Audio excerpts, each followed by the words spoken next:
ఓం శ్రీ మాత్రే నమః. ఓం శ్రీ గురుభ్యో నమః. నేను మీ తాడి ఈశ్వరి.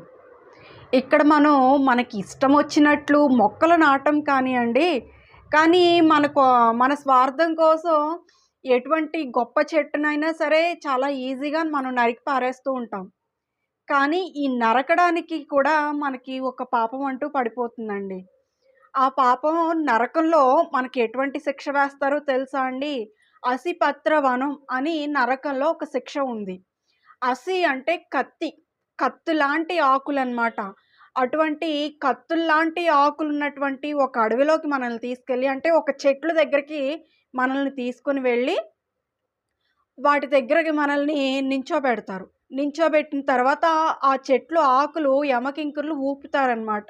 ఊపితే ఆ చెట్లు ఆకులు మనకి గాజు ముక్కలు అంటే పగిలిపోయిన సీసా ముక్కలు ఇవన్నీ కూడా ఒక తుఫాను వచ్చి మన ఒంటి నిండా ఎలా అయితే ఆ గాజు ముక్కలు మనకి అంటుకుపోతాయో, అలా ఆ చెట్టు ఆకులు సూదుల్లా ఉండి మన మీదకి పడి అలా గుచ్చుకుంటాయన్నమాట.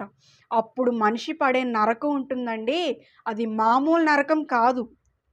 అందుకే మనకు నచ్చినట్లు మనకి ఎప్పుడు పడితే అప్పుడు చెట్లను నరకడం కాదు, చెట్లను నాటడం అలవాటు చేసుకుంటే ఆ పుణ్యం మనల్ని రక్షిస్తుంది.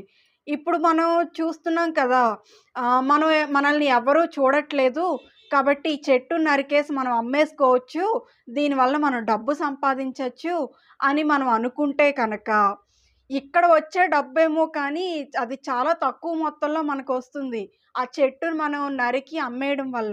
కానీ నరకంలో అంతకంతగా మనం ఎటువంటి పాపం చేశామో అటువంటి శిక్షనే మనకు వేస్తారండి. ఎన్ని చెట్లు మనం నరికేసామో అన్ని చెట్లు కూడా మన మీద పగ తీర్చుకుంటాయి. అంటే ఆ చెట్లెళ్ళి అక్కడ పుడతాయన్నది నాకు తెలీదు కానీ, మొత్తానికి అక్కడ ఆ నరకంలో ఆ ఆసిపత్ర వనం అనేటటువంటి నరకాన్ని మనం అనుభవించాల్సి ఉంటుంది. ఆ నరకం మామూలుగా ఉండదు. ఆ చెట్ల ఆకులు ముళ్ళల్లా మనల్ని గుచ్చుకొని పోతూ ఉంటే, మన శరీరం కింద పడిపోతుంది. అయ్యో దేవుడా! అనడానికి కూడా మనకక్కడ నోరుండదు. భగవన్నామం చెప్పడానికి నోరుండదు. కాబట్టి మనం ఎన్ని పాపాలు చేసినా సరే, మనం ఒక మనిషిగా, మానవుడిగా మనం ఇక్కడ మారి, సద్బుద్ధితో ప్రవర్తించి, భగవన్నామాన్ని పట్టుకొని, భగవంతుడా, నారాయణ, అరుణాచల శివ అని తలుచుకుంటే, మనం బుద్ధిమంతుడిగా మారితే, అక్కడ నరక లోకాల నుండి మనకి విముక్తి కలుగుతుందనమాట. లేదు అంటే కనుక, ఆ నరకాన్ని మనమందరం అనుభవించక తప్పదు.